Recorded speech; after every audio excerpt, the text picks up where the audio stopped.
এর জন্য দয়া করিয়া আল্লাহকে ওয়াস্তে আমরা শিক্ষার দিকে অগ্রসর হইতাম। ইসলামিক শিক্ষা ওটা আগে। যদি দেখুন আপনার ছেলেটারে পড়াইতে গিয়ে সকাল করে সবাই বক্তব্য পড়ায় মায়ের খাইলার ওলা একটা স্কুলে দেখবা যে স্কুলে আমরা সকাল করে সবাই বক্তব্য নষ্ট করে না, ওলা স্কুলে দেওয়ার চেষ্টা করবা। দুনিয়ার লোভ পড়িয়া বাচ্চার ইসলামিক শিক্ষাটারে করে ফেলাইয়া জেনারেল শিক্ষার বেশি গুরুত্ব দিয়া অধিক শিক্ষা শিক্ষিত বানাইবা। একদিন আপনার সন্তান নাস্তিক মুর্তদের মতো হইব। ইসলামের জ্ঞান থাকতো নাই, ইসলামিক পড়াগুলা থাকতো নাই, বুঝতো নাই। আপনার ছেলে শিক্ষিত বানাইবা কিন্তু সে নাস্তিক মুর্তদর লাগান হয়ে যাব। ইলা একদিন আমরা পাইছি এক বাড়ির মধ্যে বাবা দেখে দুঃখ লাগছে। এক বন্ধা ছেলে বাইরে পড়াইছন, আলিগড় বিশ্ববিদ্যালয়ের মধ্যে পড়াইছন, অনার্স পড়াইছন, পিএইচডি করাইছন, পড়াইয়া বাড়ির মধ্যে আনছন, আলিমগল বাড়িতে গেছন। দেখলাম ছেলেটা হাফ প্যান্ট পরিধান করিয়া আমরা সামনে আঠের আলিগড় বিশ্ববিদ্যালয়ে পড়ে আর হাফ প্যান্ট লাগাইয়া গেঞ্জি লাগাইয়া ভালো আসুননি হুজুর, বাড়ি কোন জায়গাতে আপনার? ওটা তার ব্যবহার।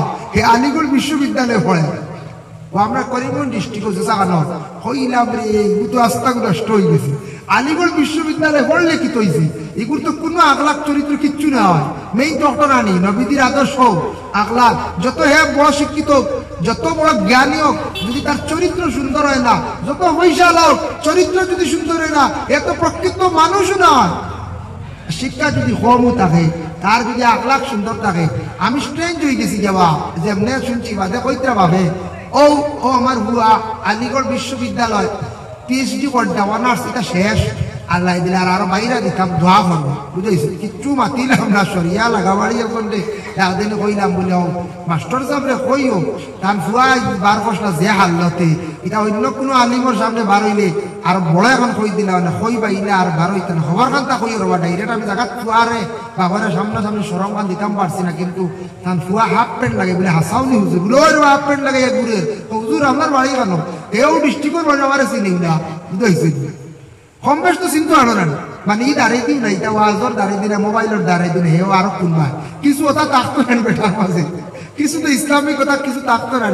ই দাঁড়িয়ে দিন এবার খালি তো ইংলিশ নিয়ে ব্যস্ত, হে তো জাপান ফ্রান্স ট্রান্স হতা তিতাওয়ার হতা দেখেন খালি না। অধিক শিক্ষিত তখন বেশ শিক্ষিত জানো, শিক্ষা মাথা তুলে গেছে আর ইবা আটুর উপরে উঠে গেছে, বুঝাইছে? হাফ প্যান্ট লাগে কিলা আইবের আর ইউনিভার্সিটি পড়ে আলিগড় বিশ্ববিদ্যালয়, আস্তাগফিরুল্লাহ।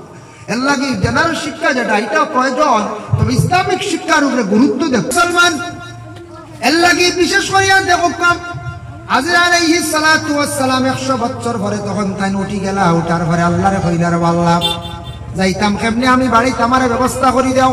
আল্লাহ পাক রব্বুল আলামিন কইলা ওয়া আজিজ তোমার একটা গাদা আমি দান করি, আর জিবরাইলের মারফতে গাদা পাঠাইয়া দেওয়া হইল। গাদার উপরে উঠিলা, উঠিয়া তান সোয়ার হইয়া তান বাড়ি পর্যন্ত গিয়া পৌঁছিলা, গিয়া দেখলা বৃদ্ধ একজন মানুষ, বয়স্ক মানুষ তাই দেখতে পাইলা। বয়স্ক মানুষ দেখছেন, বয়স্ক মানুষ দেখছেন, দেখার সঙ্গে সঙ্গে কইলা মা গো তুমি কে সিনিয়র না, এই বাড়িটা কার আজিজর নি? বলে হ্যাঁ আজিজর বাড়ি। বলে আজিজ তো 100 বছর আগে আজিজ মারা গেছেন। বলে মারা গেছেন, ঠিক আছে, আমি আজিজ আমারে আবার আল্লাহ তুলিয়া দিলাইছেন। বলে তোমার আবার আল্লাহ জমিনে দিলাইছেন চিন্তা করি? বলে হ্যাঁ দিলাইছেন। বলে আচ্ছা আমি ঠিক আছে মানতাম, তোমারে দেখতাম আমার বিশ্বাস হইব, তুমি আসলে মুস্তাজাবুদ দাওয়া আজিজ, আপনি আমার চক্ষু গুলা বালা করিয়া দিলাও, আমি দেখি তুমি আজিজ নি। এই নবী মানুষের শরীরে হাত দিলে ভালো হয়ে যাইত, রূপ ভালো হয়ে যাইত। হযরতে আজিজ আলাইহিস সালাতু ওয়াস সালামে এই বৃদ্ধ মহিলার চক্ষুর মধ্যে হাত দিলা, চক্ষু ভালো হয়ে গেল। তার নয়ন দ্বারা দেখিয়া কইলা সত্য আপনি আজিজ, যেইভাবে আপনি মৃত্যুবরণ করলা হয় সেইভাবে আল্লাহ তোমারে আবার জমিনে উঠাইয়া দিলাইলা। বেটি বিশ্বাস করছে, করিয়া কইল আচ্ছা আমার দুই এখন আটু বালা করি দিল। এখন ফাও চলে না তো, 120 বছর বুড়া বেটি, 120 বছর বৃদ্ধ বেটি। আজিজ নবী হিরিবার দুই হাঁটু তাক দিলা, হাঁটু এখন চলি গেল, ও এখন হাঁটিতে পারেন বালা। কইলা আজিজ আমি মানছি তুমি মুস্তাজাবুদ দেওয়া, তোমার দোয়া কবুল, রুগী আতাই দিলে বেমার কমি যা, বিশ্বাস করছে আমার পুরা বিশ্বাস। তুমি সবে মানতো না, তুমি মজমাত যাও, জমাত যাও। তখন তাই জমাত যাইতে লাগবে না, বড় মহল্লা তাই গেছ কোন জায়গা? কৌমে বনি ইসরাইল, বনি ইসরাইলের কৌমে গেলা।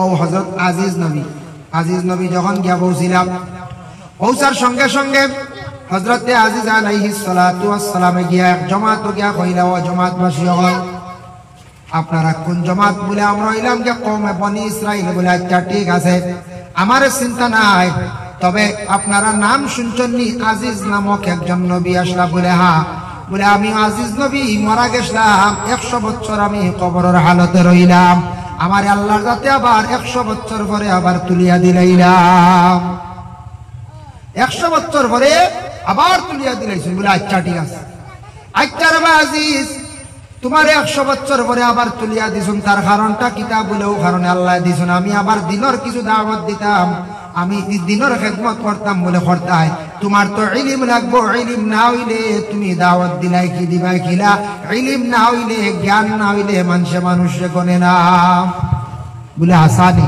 বলে ওই সময় আজিজ আলাইহিস সালাতু ওয়াস সালাম আল্লাহর দরবারে সাহায্য চাইছেন কইছেন আল্লাহ আমারে আপনি জ্ঞান দান হরক করে আল্লাহ ইলম দান হরক আমি কি দিয়া দাওয়াত দিতাম আল্লাহ পাক রব্বুল আলামিন হযরত জিবরিল আমিন আলাইহিস সালাতু ওয়াস সালাম রে কইলা জিবরাইল তুমি যাও বেহেশতের মধ্যে বেহেশতি এক ফুটা পানি লইয়া যাও আর পানি ফুটাইন তো ফু দিয়া আমার আজিজ রে খাওয়াইলাইও আমি আল্লাহ যাতে আজিজ রে ইলম দান করি রাইমো ওই সময় জিবরাইল বেহেশত কি পানি লইয়া নিয়া ফু দিছন ফু দিয়া কইলা আজিজ আল্লাহ অর্ডার করছন তুমিও পানি ফুটান খাইতা খাইলাও আজিজে যেমনে পানি খাইছন ভিতরে আস্তা তাওরাত কিতাব ঢুকি গেল গিয়া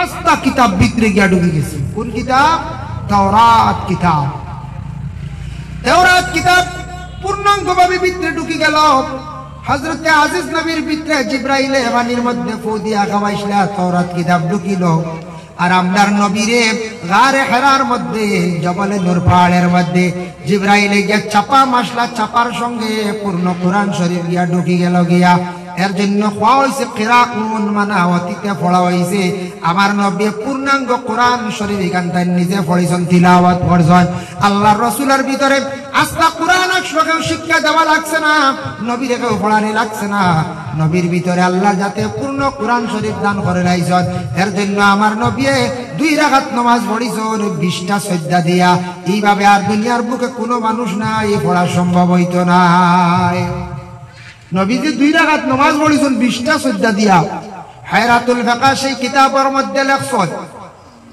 নবীজি একদিন রাত্রি বেলা কোরআন শরীফ তিলাওয়াত করা আরম্ভ করছেন কোরআন শরীফ পূর্ণ খতম করে লাইছেন 2 রাকাত নফল নামাজ পড়িছেন পড়িতে সময় কোরআনের মধ্যে 14টা সাজদার আয়াত আছে সাজদা দেওয়াই কোন হইল ওয়াজিব এগুন সারাই দিবা এখন সাজদা দেখো কা সাজদার কিছু মাসলা আছে আমি পরবর্তীতে হইয়ার আল্লাহর রাসূলে ফরমাইছেন বলে এই দেখো কা তুমি দেন সাজদা দেন বিশেষ করিয়া সাজদা আল্লাহর রাসূলে 14টা সাজদা দিছেন 14টা রাকাত হই গেছে গিয়া আর 2 রাকাত নামাজ নফল পড়িছেন 2 2 4 হইল গিয়া 14 আর 4 হইল গিয়া 18 আর নামাজের মধ্যে গলত হইছিল ভুল হইছিল এর কারণে বিশেষ করে আল্লাহর রাসূল সাল্লাল্লাহু আলাইহি ওয়াসাল্লাম কি করছেন আর সাজদা সহ দিছেন আর 2টা সাজদা 2 রাকাত নামাজ নবীজি জীবনে পড়িলা পূর্ণ কোরআন শরীফ খতম করিয়া 20টা সাজদা দিয়া নবীজি নামাজ পড়িছেন এর লাগি নবীর লেখান দেখি দুনিয়াতে পড়িয়া একবার দেখাও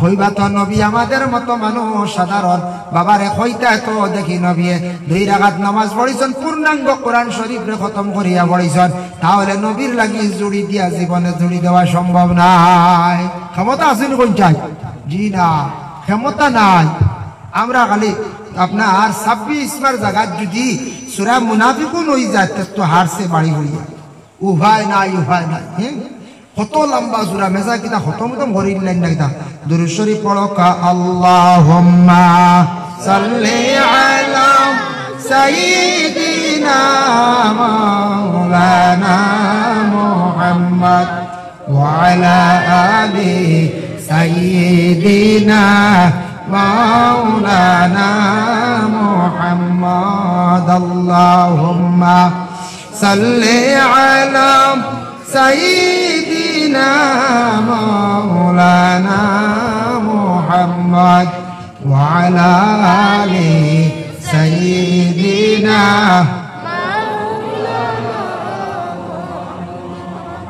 জান পিয়ারা সাহাবীরাম রক্ত রঙ্গিন বদনে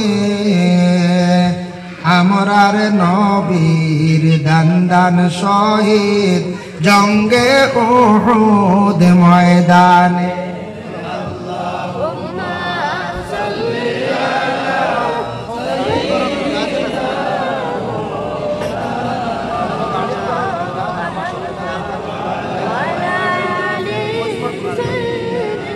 মাওলানা মুহাম্মদ। মুহতারাম হাজিরিন কেরাম, এর লাগিয়া বিশেষ করিয়া আমি কোয়াত আসলাম, আমরা কুরআন শরীফের তিলাওয়াত শুনতে তো আল্লাহ বইলে বড় জবর হয়, জবর হয় না কোন যায়, জবর হয়।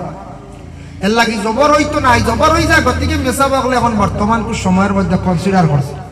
কুরআন শরীফ যেখান 30 পারার মধ্যে 14টি সিজদার আয়াত আছে, সিজদার আয়াত আপনি তিলাওয়াত করডা, আপনি কুরআন শরীফ জেলা জুড়ে তিলাওয়াত করডা, সিজদার আয়াত আই গেলে পাশে যদি কেউ তখন আস্তে তিলাওয়াত করবা, যেন শুনবা তার ওয়াজিব হয়ে যায় তাই একটা সিজদা দেওয়া লাগে। এর লাগে ইমাম সাহেব বলে তখন জানি নামাজের হালত সিজদা আয়াত তিলাওয়াত করলে টনখা আর একটা সিজদা দেন, রুকু নাই টনখা একটা সিজদা দেন। খতম তারাবি কোন না মাঝে মাঝে ইলা ইমাম সাহেব বলে হয় বলে হাবিব সাহেব কইলা এখন সিজদার আয়াত আছে প্রথম রাকাত, কিবা তো কইবা 2 নম্বরের সময় বেশিরভাগ প্রথম রাকাত থাকে, ফাজিল এক রাকাত পড়িলা সিজদা ডাইরেক্ট দিলা। যার কারণে বিশেষ করিয়া হেও কইতরা বলে এক বৈঠকে 4টা সিজদার আয়াত তিলাওয়াত করছেন, সিজদা একটা দিয়া এক আয়াত পড়িয়া উঠিয়াও সিজদা দিলাই থানি বলে জিনা এক বৈঠকে আপনি 4টা সিজদার আয়াত পড়ি লাইছেন, শেষের দিকে কিবা তো 3টা পড়িছেন, একবারে উঠিয়া 3টা সিজদা দেখবা কোনো অসুবিধা নাই। এখন এক গুড়া কইবা মাসলা আইল, মা বোন হকলে রমজান মাস কুরআন শরীফ খতম করাই 10 দিনে, কইবা মা বোন কইলা না পুরুষের কথা কইলা না, জি না আমি কইয়ার না বাক্কা দুঃখে বেটা আমার যে তিলাও তুলে করই না। আমরা হইল গুম হইল 10টা 11টার আগ পর্যন্ত, বুঝাইছেন? আমরা জিকাই তো প্রায় যে আমার খতম দিছেন বলে না এটা তো ভালো যাবে, বুঝাইছেন? 11টা পর্যন্ত 12টা পর্যন্ত ঘুম থেকে উঠে গোসল করে জোহরের নামাজ মসজিদ নামাজ পড়ি আসর পর্যন্ত মসজিদের বাড়িতে ফ্যান চলের খালি, বুঝাইছেন? আর বিভিন্ন গপ শুরু হইল দরকার রোজা মাস মেসাব কেয়ারফুল চাকরিও ছুটে হলা হল রোজা মাস দরবার হয় মুসলা দিয়া আমি গাঠিছে তাহলে কইয়া দেখা যায় 11 মাস কোনো দরবার নাই, ও রোজা মাস খালি মেসাব লিয়া লাগি যায়, খালি বেড়া কানো না নিকে নিশ্চিন্তা হুতি রইলে হেটো বাদ নাই তো, ও খালি আজিল আমি বিজালামি খালি মেসাবে কইলা আচ্ছা আপনারা ফ্যান মেস চালাই না জানি, নমাজ ব্যতীত মসজিদর বিনা জরুরতে ফ্যান চালাইতা না জানিয়া রাখবা, আপনারা দায়ী হইবা। মসজিদর নমাজের সময় ফ্যান চালু করছো, তিলাওয়াত করডা ফ্যান চালু করছো, আর এমনি যেন আপনার সেফট এলাম বয়ে ঘুমাইতা মসজিদের ইলা ঘুমাই না জানি, দায়ী হইবা আপনি মসজিদের হক আদায় করতে না। আমরা তো একগুলো নিশ্চিন্তা বাড়িতে নামবো 6 জন ঘুমাইলাম, শুরু হইলো কত গেল 14টা গেছে, আর তো বই গেছি না বাজারাট করছি না, পয়সা নাই অমুকে দেন না হবিসর হবিসে তো গালিয়ানি শুরু করলাম রোজা মাস, বুঝেছি না অজ্ঞা মারি লাইছে কি আজ দেখো মাছ টগি লাইছে তো গিল্লা শুরু নানান দিন আশ্রক তো বাড়াইলাম আপনার বাজারে দিয়ে বাড়ি আইতে সময় আপনার ঠান্ডার বোতল জিলাপি খোলা লিয়া তো জাখরাই জাখরাই আইলাম, ইফতার করিও তো যার যারি নিষাদ ধরলাম কিওর মাগরিব কিওর গীতা ওলা চলের রমজান মাসটা এইভাবে আমরা একগুলোর যাই, তবে সবর নাই সবর নাই।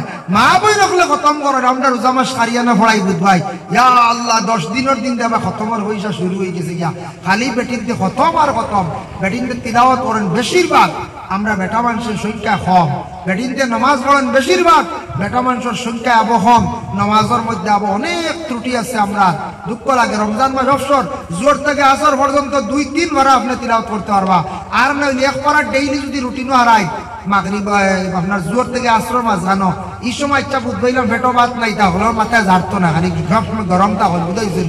আচ্ছা তেরাবি বাদে হতার আগে তেরাবির নামাজ পড়িয়ে গিয়েও 6টা খাইয়া করা হলেন না 30 দিনে এক কত, এর কারণে দুঃখে মাতি আর বাবা কোরআন শরীফ তিলাওয়াত একবারে কম আমাদের বাড়িয়ে করে, আমাদের বিশেষ করে মুসলমান সমাজের মধ্যে বর্তমানে সংখ্যা তিলাওয়াতের খুব অভাব, কোরআন তিলাওয়াত নাই মুসলমানদের বাড়ির মধ্যে, কোরআন তিলাওয়াত খুবই কম, এর লাগে সন্তানাদিরা কোরআন শরীফ তিলাওয়াত করে না, যার কারণে দয়া করিয়া রমজান মাস কিংবা তো যে কোনো সময় কোরআন শরীফ খতম করে রইলে এক মহিলায় 10 দিন 15 দিন একজন পুরুষে করলা 10 দিন 15 দিনে তাই আজকে একটা আয়াত পড়িছেন কইয়া জমাইয়া দিমু বলে জি না মাসলা ইলা নাই, আপনার খতম করতে গিয়ে আজ যতক্ষণ পড়িছেন একটা সজ্জার আয়াত আইছে, একটা সজ্জা আপনি আদায় করিলাইতা, আগামীকাল দুইটা সজ্জার আয়াত পড়ছেন, দুইটা সজ্জা দিলাইতা জমাইয়া না। আর এক বৈঠকে যদি আপনি 60টা যদি পড়িলেন, তাহলে আপনার 7টা সজ্জার আয়াত আপনি একসঙ্গে উঠিয়া দেখবা, কোনো বাধা নাই। এর লাগে সজদায় করে দেওয়া ওয়াজিব, অন্য শুনলে ওয়াজিব হয়ে যায়। গতিকে এগুলো আস্তে আস্তে আমরা কি করি, সজদার আয়াত আমরা তিলাওয়াত করতাম। আর জোরে একলা খেয়েও নাই পড়ক, আপনি যারা পড়িতে হলা সজদায় গুণ দিতেও লাগবো, সজদায় গুণ দিতেও লাগবো। এর জন্য আল্লাহর বন্দেগান সেই পবিত্র কালামুল্লাহ শরীফ কুরআন আল কারীম যে কিতাব, জাগান আজিম কিতাব বাবা, মুসলমানদের ঘরের মধ্যে আছে না, সবার ঘরে আছে। বাবা মেয়ে বিবাহ দিতে সময় প্রায় সময় খবর লন, মেয়ে সন্তান যখন দেখা যায়, যাওয়ার পরে মেয়েটা দেখিয়া কইলাম, মেয়ের বাবারে আপনার মেয়ে কোরআন শরীফ তিলাওয়াত জানেনি বলে জিয়া জানে, আমার মেয়ে মসজিদে দিলাইছে 3 খতম, আর এবার রোজা মাস দিছে আরো 2 খতম। ছেলের বাপে কইলা মাশাআল্লাহ, আমরা তো ওটাও লাগে, ওটাও চাই, বলা হই না আমরা মসজিদই লাগে রে বা, কিন্তু বিয়া দিয়া নিয়ে আনলে ছেলের বউরে আনলে একদিন জিকাই না বলে হয় বলে তিলাওয়াত করডাই নিব, তিলাওয়াত আসেনি খবরও নাই। শ্বশুরেও কন্যা বলে মা গো তুমি কোরআন শরীফ তিলাওয়াত করিয়া চা নাস্তার ব্যবস্থা করিও সকালবেলা, কিংবা তো সন্ধ্যার বেলা একটা সময় কোরআন শরীফ তিলাওয়াত করিও। কোরআন শরীফ তিলাওয়াতের খুব অভাব, যার জন্য দয়া করি আল্লাহকে ওয়াস্তে কোরআন আজিম কিতাব খান সারায় ওযু করিয়া সুন্দর করিয়া যে কোনো একটা টাইমে কোরআন শরীফ তিলাওয়াত করবা। সন্ধ্যার বেলা স্কুলের বই বাহির করার পূর্বে বাচ্চান্তরে হক্কা বলে বাবা তুমি তান চূড়ার সময় কোরআন শরীফ তিলাওয়াত করো, কিংবা তো সকালবেলা তিলাওয়াত করো। এইভাবে মা বাবা প্রত্যেক সন্তানাদি করে তিলাওয়াতের জন্য আদেশ করবা। যেইভাবে গুরুত্ব সহকারে স্কুলের বইগুলা পুস্তকগুলা পড়াইতাম, ঠিক তেমনি ভাবে আপনাদের সন্তানাদি সকলের একবার গুরুত্ব সহকারে কোরআন শরীফ তিলাওয়াত করায়, আপনার বাড়ির মধ্যে কোরআন শরীফ তিলাওয়াত জারি হইব, আপনার সন্তানের তিলাওয়াতের অভ্যাস হয়ে যাইব। বাইরে আপনার সৌদি আরব যাই, এই সভাপতি সাহেব মৌলানা সাহেব গিয়াইছেন, আমারও দাদাও গিয়াইছেন, গেলে দেখবা আমি নিজের স্বচক্ষে দেখছি বাবা। আর অন্যান্য সাহাবায়ে কেরামদের নামে অনেক মসজিদ গুলো আছে, ওদাত গিয়ে নামাজ পড়লাম, পড়ার পরে দেখলাম বিশেষ করিয়া মক্কাত অনেক আরবী হলে দেখলাম নমাজের বাদেও সামান্য তারা তিলাওয়াত করি, কোরআন তিলাওয়াতের প্রতি তারা বড় আগ্রহী। আমি নিজে দেখতে পাইলাম গাড়ি স্টার্ট অবস্থায়, গাড়ি মানে থামাইল কিন্তু স্টার্ট অবস্থা সব সময়, কারণ এসি লাগে, ড্রাইভার অবসর কিছু সময় জায়গার মধ্যে উইট করতে লাগে, ছোট্ট কোরআন শরীফ বাইর করিয়া ড্রাইভিংর হালত সেই ড্রাইভারে কোরআন শরীফ তিলাওয়াত করে। এত বেশি তারা মগ্ন কোরআনের প্রতি। আমি দেখলাম দিল্লি গেলাম, রাজস্থানে গেলাম, রাজস্থানী মহিলা হল খাজা মঈনুদ্দিন আজমিরি রহমাতুল্লাহি তাআলা আলাইহির পাশে আসিয়া আলাদা ঘরের মধ্যে বসিয়া 3 দিনে পূর্ণাঙ্গভাবে কোরআন শরীফ খতম করিয়া তারা যারা কিছু সময়ের জন্য আসছে, সমাজ কম সূরা ইয়াসিন শরীফ তিলাওয়াত করিয়া, সূরা ফাতাহ তিলাওয়াত করিয়া, অসংখ্য মেয়েরা কোরআন শরীফ তিলাওয়াত করিয়া যায়। আর আমরা দেশে কিছু কিছু জায়গার মহিলা হলা সন খাজা মঈনুদ্দিনের দরবার গেলা, হোটেল খাইতে আর বাজার খালি গুড়িয়া খালি খরচ খরচা। রাজস্থানী মহিলা হল দেখলাম, দিল্লির হিন্দিভাষী মহিলা হল দেখলাম, কোরআন শরীফ তিলাওয়াত করতে তারা কতটুকু আগ্রহী বাবা। আল্লাহ তাদের রে সুখে খাওয়াইতো না, আমারে খাওয়াইতো, আপনারে খাওয়াইতো। কোরআন শরীফ তিলাওয়াত নাই, দুঃখের বিষয়। প্রায় বড় কোরআন শরীফ আছে, তিলাওয়াত নাই। তিলাওয়াত যদিও লাগাবাড়ি মাইকো চালু হয়ে যায়, সবই না যায়, সবই না নাজায়েজ হইতে পারত না। সমস্ত রাত কোরআন তিলাওয়াত সবই না যায়, ইখতিলাফ মাইক নিয়া। যদি বুঝেন মাইক চালাইলে অসুবিধা, ধারাবাহিক কোরআন শরীফ তিলাওয়াত চলবো। বাচ্চান্তর পড়ার ক্ষতি হর, অনেক বেমারি আছেন, কিংবা তো বিশেষ করিয়া কোনো মানুষের ঘুমের ক্ষতি হর, মাইকো আপনি চালু দিছেন, সবই না খতম করতে সময় ইখলাস রাখার চেষ্টা করবা, খুলুসিয়ত দিল থাকতো। আমার বাড়িত কোরআন শরীফ আস্তারা তিলাওয়াত হইত। হাবিব চাপ 3 জন দাওয়াত দেখবা, কিংবা তো 2 জন দাওয়াত দিছ, দিল গান ডাকবা, আর বলে মাইকটা আনিয়া কিছু সময় লাগিয়া তোরা মাইকর আওয়াজটা যাইব, আওয়াজ পাইয়া কিছু মানুষ আমার বাড়িতে আইবা। আর বিশেষ করিয়া কোরআন তিলাওয়াতের মধ্যে একটা আকর্ষণ আছে, যেহেতু নবীজির সাহাবী সবথেকে বড় দুশমন আসলা হযরত ওমরে কোরআন তিলাওয়াতের আওয়াজ শুনিয়া তাই মানে ইসলাম গ্রহণ করলাম। কিছু সময় কোরআন তিলাওয়াত তো শুনিয়া মানুষের আকর্ষণ পয়দা হইব, ওলা তিলাওয়াত করাইব, খতম করাইব। ও হিসাবে মাইক কিছু সময় চালু দিয়া পরে বন্ধ করি রাই। একতলাফ যেহেতু মাইকর মধ্যে আই গেছে গিয়া, তবে সবই না যায় মাইকও পড়া ব্যাপারে একতলাফ আমাদের দেশের মধ্যে। সাউন্ড বক্স সিস্টেম করিলাই কিবা তো সাউন্ড বক্স না এমনি হাবিজ চাবকলে তিলাওয়াত করতে আর আমরা সমস্ত রাত বসিয়া শুনতাম। আর বেহতর হইল গিয়া আল্লাহর বন্দেগান 6 জনে 5 জনে 8 জনে মিলিত অবস্থায় কোরআন শরীফ খতম করি লাইলে এক বৈঠকে খরাখান উত্তম জলদি খতম হয়ে গেল। লগে লগে কি করলাম বলে দোয়া করি লাইলাম। সবাই মুসলমানের লাগে এক জিনিস খেয়াল করবা, কেউর বাড়ির মধ্যে কেউ সবই না খতম পড়াইতা, খতম ফুরত এদিন আপনার বাড়িতে মিলাদ শরীফ পড়াইবা, কেউ আসন বলে 12 তসবিহ জিকির আজকার হইতো, ইকান আপনার বাট্টি করি করবা, বেশি লম্বা করবা না, খতম করতো নাই, দোয়াও বাট্টি হইতো, মিলাদও বাট্টি হইতো, জলদি করে খাওয়ার ইন্তজাম যেটা করছেন শেষ করে লাইতা, আর কোরআন শরীফান মুকম্মল খতম হইতো, খেয়াল রাখতাম।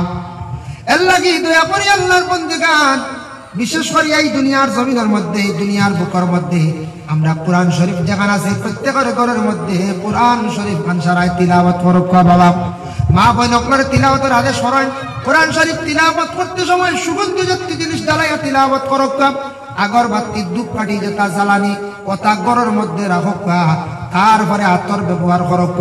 দুনা যদি থাকে দুনাও জ্বালাক। আমরা প্রায় জায়গার মধ্যে দুনা মানুষে কি করেন না, জ্বালাই না, প্রায় মানুষ কিতা করেন না, দুনা জ্বালাইন না। দুনা আমরা মুসলমানের লাগিয়া সনাতন ধর্মের মানুষের দুনা জ্বালাই, সনাতন ধর্মের মানুষের দুনা জ্বালান, গতিকে তাদের বাড়ি ঘরের মধ্যে প্রায় বুড়া জিনিস বিভিন্ন বলা মুসিবত জিন্নাত ইরাত থাকি মহাবিজ। আমরা মুসলমান দয়া করিয়া মাঝে মধ্যে দুনা ফাললে জ্বালাক একটা টাইমে আতর খুশবু ব্যবহার করক। কোরআন শরীফ কান উচ্চ সুরে তিলাওয়াত করক। পুরুষরা মা বোন সকল আস্তে আস্তে তিলাওয়াত করক। যেহেতু মহিলাদের জন্য পর্দার বিধান আইছে, মহিলাদের জবানকে আওয়াজে পর্দা করার জন্য উপদেশ আই গেছে গিয়া, এর লাগে কোরআন শরীফ তিলাওয়াত করতে সময় মা বোন সকলে আস্তে আস্তে তিলাওয়াত করক। আল্লাহর বন্দেগান, কোরআন তিলাওয়াত করা এটা নফল ইবাদত, নফল ইবাদত। এই নফল ইবাদত কিন্তু কোরআন নামাজের হালাতত তিলাওয়াত করা হইল গিয়া ওয়াজিব। ইমাম সাহেব তিলাওয়াত করডা আপনি পিছনে মনোযোগ দিয়ে শুনতে, এটা তিলাওয়াত শোনা খান শুনলেও আপনার ওয়াজিব হয়ে গেছে গিয়া। আল্লাহর বন্দেগান, এর জন্য বিশেষ করিয়া নবী যে ফরমাইছেন লা তাজআলু বুয়ুতাকুম মাকাবিরা ইন্নাশ শাইতানা ইয়ানফিরু মিনাল বাইতিল্লাযী ইয়াকরাউ ফীহি সূরাতুল বাকারা। আল্লাহর রাসূল ফরমান, তোমাদের ঘরে তুমি যেন কবর বানাইও না। ওরে আল্লাহর বন্দেগান, যে ঘরের মধ্যে সূরা বাকারা তিলাওয়াত হয় এই ঘরের মধ্যে শয়তান থাকে না, শয়তান দূরে সরিয়া যায় গিয়া। এর লাগে সূরা বাকারা ঘরের মধ্যে তিলাওয়াত হোক। দোকানও বাড়লে তিলাওয়াত করক, শয়তানের আসর জিন্নাতর আসর এটা দূর হয়ে যায়। এর লাগে মুম্বাই গেলে, মুম্বাই মহারাষ্ট্র মুম্বাই গেলে দেখবা প্রায় হাফিজ চাবকল নিয়ে বড় বড় দোকানের মধ্যে কি হয় বলে বেশিরভাগ সূরা বাকারা তিলাওয়াত করায়, বেশিরভাগ সূরা বাকারা তিলাওয়াত করায়। এর জন্য দয়া করিয়া আল্লাহকে ওয়াস্তে আমরা শিক্ষার দিকে অগ্রসর হইতাম। ইসলামিক শিক্ষা ওটা আগে। যদি দেখুন আপনার ছেলের দ্বারা পড়াইতে গিয়ে সকাল করে সবাই বক্তব্য পড়ায় মায়ের খাইলা, ওলা একটা স্কুলে দেখবা যে স্কুলে আমরা সকাল করে সবাই বক্তব্য নষ্ট করে না, ওলা স্কুলে দেওয়ার চেষ্টা করক। দুনিয়ার লোভ পড়িয়া বাচ্চার ইসলামিক শিক্ষাটারে করে ফেলাইয়া জেনারেল শিক্ষার বেশি গুরুত্ব দিয়া অধিক শিক্ষা শিক্ষিত বানাইবা। একদিন আপনার সন্তান নাস্তিক মুর্তদের মতো হইব, ইসলামের জ্ঞান থাকতো নাই, ইসলামিক পড়াগুলা থাকতো নাই, বুঝতো নাই। আপনার ছেলে শিক্ষিত বানাইবা কিন্তু সে নাস্তিক মুর্তদর লাগান হয়ে যাব। ইলা একদিন আমরা পাইছি এক বাড়ির মধ্যে, বাবা দেখিয়া দুঃখ লাগছে, এক বন্ধা ছেলে বাইরে পড়াইছন, আলিগড় বিশ্ববিদ্যালয়ের মধ্যে পড়াইছন, অনার্স পড়াইছন, পিএইচডি করাইছন, পড়াইয়া বাড়ির মধ্যে আনছন, আলিমগল বাড়িতে গেছন, দেখলাম ছেলেটা হাফ প্যান্ট পরিধান করিয়া আমরা সামনে আঠের আলিগড় বিশ্ববিদ্যালয়ে পড়ে আর হাফ প্যান্ট লাগাইয়া গেঞ্জি গুলা গাইয়া ভালো আসুননি হুজুর, বাড়ি কোন জায়গাতে আপনার, ওটা তার ব্যবহার। এই আলিগড় বিশ্ববিদ্যালয়ে পড়ে, আমরা করিমগঞ্জ ডিস্ট্রিক্ট জাগানো হইলাম রে, এগুলো তো আস্তাগুলো নষ্ট হয়ে গেছে। আলিগড় বিশ্ববিদ্যালয়ে পড়লে কি তৈছে, এগুলো তো কোনো আগলাক চরিত্র কিচ্ছু না হয়। মেইন ডক্টর আনি নবীদের আদর্শ আগলাক, যত হ্যাঁ বড় শিক্ষিত, যত বড় জ্ঞানী হোক, যদি তার চরিত্র সুন্দর হয় না, যত পয়সা হোক, চরিত্র যদি সুন্দর হয় না, এত প্রকৃত মানুষও না।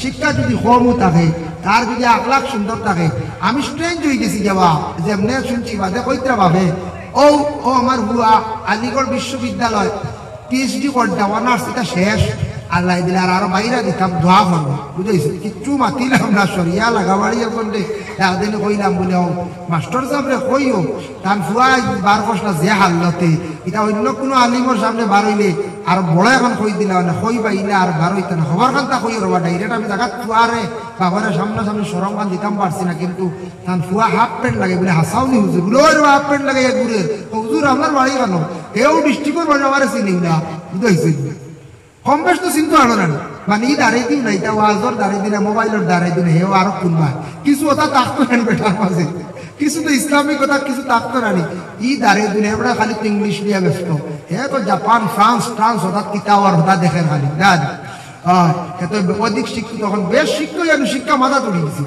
আর এটা আটুর উপরে উঠে গেছে, বুঝাইছে হাফ প্যান্ট লাগে কিলা আইবে রে ভাই ইউনিভার্সিটি পড়ে আলিগড় বিশ্ববিদ্যালয় আস্তাগফিরুল্লাহ এর লাগে জেনারেল শিক্ষা যেটা এটা প্রয়োজন, তবে ইসলামিক শিক্ষার উপরে গুরুত্ব দেখবা, কোরআন শরীফ পড়বা, ইকান শুদ্ধ করাবা, বাচ্চান্তরের বেশিরভাগ রমজান মাস খাস করে উপদেশ দেন জানি সবাই বক্তব্য বাদে দারুল কিরাত আছে, কোরআন শরীফ শিক্ষক হসে মানে শুদ্ধ করাবা, কোরআন গলত করিয়া সারা জীবন নামাজ পড়িবা বরবাদ হইবা, এর লাগে কোনো কোনো সময় কোনো কোনো জায়গা এটা দেখে ডর লাগে।